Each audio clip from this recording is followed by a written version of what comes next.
The first pro with this 2024 Lexus GX 550 Premium Plus is going to be with its drivetrain. So we have here the 3.4 liter twin turbo V6 putting out 349 horsepower and 479 pounds-feet of torque. It's made it to this 10-speed automatic transmission, and this genuinely is a quick SUV. Plus, there is no lag with it.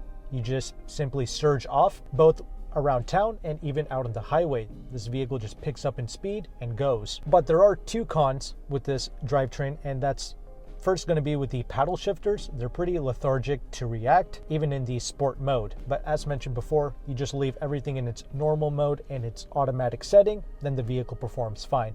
The real con with this drivetrain, it's going to be with the sound that it makes. I mean, we have this grindy / groany engine noise. It's a bit crude, and when I have people riding with me in this SUV, they're like, "What is that sound?"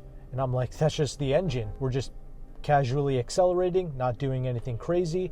But this engine, it's kind of has like this vibration going on, and it simply reverberates through the cabin. It's just not that pleasant. But aside from that, the performance, it is very effective. Now, another pro is going to be how easy this SUV is to drive and to place out on the road. I like the visibility at the front. The side mirrors are doing a great job. I like the small steering wheel. It's very precise, and it's easy to really whip this SUV around. No issues. The ride quality is not bad, even with these 20-inch wheels. Sure, some of the smaller bumps get transmitted through the underside of this vehicle, but overall, it's not too bad. The stability out on the highway, that's pretty good for a vehicle that's sitting up rather tall. And despite this weighing about 5,600 pounds, which is around 600 pounds more than the Land Cruiser, it's handling its high curb weight decently well in your everyday turns. But the con that I've noticed with the all-new GX, it's going to be the fact it's lost its signature Lexus driving feel that it once had with the 460. That was truly a special feeling product. This, not so much. Again, this new GX 550, it hasn't really done anything to be completely condemned, but it's also not really worth overly praising either. It's just an okay driving vehicle. It's not necessarily doing anything wrong. I just love the way the previous GX was tuned and calibrated for the streets. It just had that buttery smooth Lexus steering along with the buttery smooth suspension. Just love the way it felt out on the road. And even with the interior space, it once again, it's lost that old robust feeling that the previous GX 460 once had.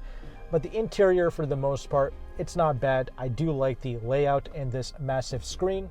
That is a big pro. Plus, the Premium Plus comes really well equipped. We have the heated and cooled seats in the front. We have a heated steering wheel, heated rear seats, and we even have a 360 camera with the Premium Plus. Very impressive.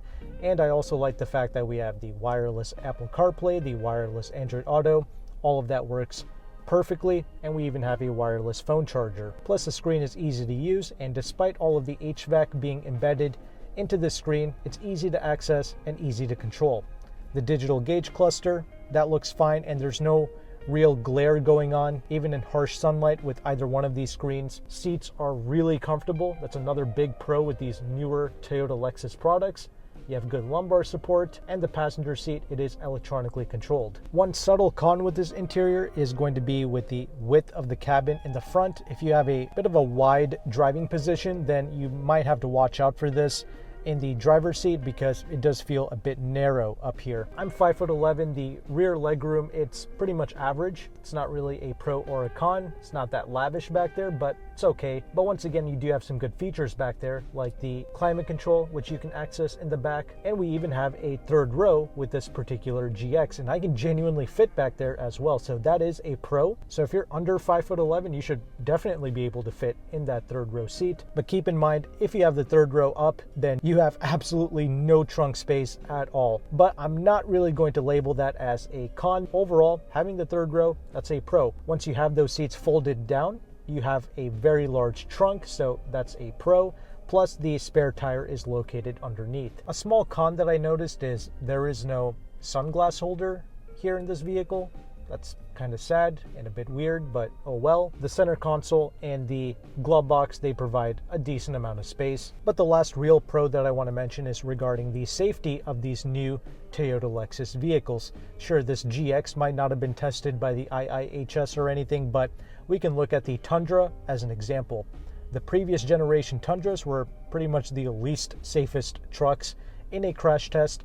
So it went from that to being literally the safest truck in a crash test for the new Tundras. And the same can pretty much apply to the rest of the new Toyota Lexus products as well. And that's why I'm personally not a big fan of rocking really old vehicles, because I personally really value crash test safety. And you know, when you're traveling around in this new GX 550, you and your family, they're going to be nice, safe, and secure. So once you take into consideration everything, like the fact that this is a new vehicle under full factory warranty, you have good dealership support with Lexus in the United States, and the fact that this is pretty safe, it comes well equipped with the Premium Plus model, there's definitely a buying case for the right consumer. Because the other thing is, there's not too much competition for this particular SUV. It doesn't really compete with the Broncos and with the Wranglers. You really only have the Land Rover Defender and the Ineos Grenadier, which the Grenadier, not everybody's going to like the way that drives,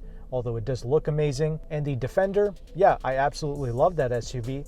I actually like it better than this. It's probably one of the more special feeling SUVs out there right now, but I think we all know what the issue is with a Land Rover product. So this GX, it is a nice, prestigious, luxury off-road machine. It garners a lot of attention out on the road. Everyone is looking at this SUV. Again, it's got the cachet, which is something that the Toyota Land Cruiser doesn't have, despite me liking the way the Land Cruiser drives more than this. But if you found value with this content, make sure to like and subscribe. Thank you again for watching. Take care and goodbye.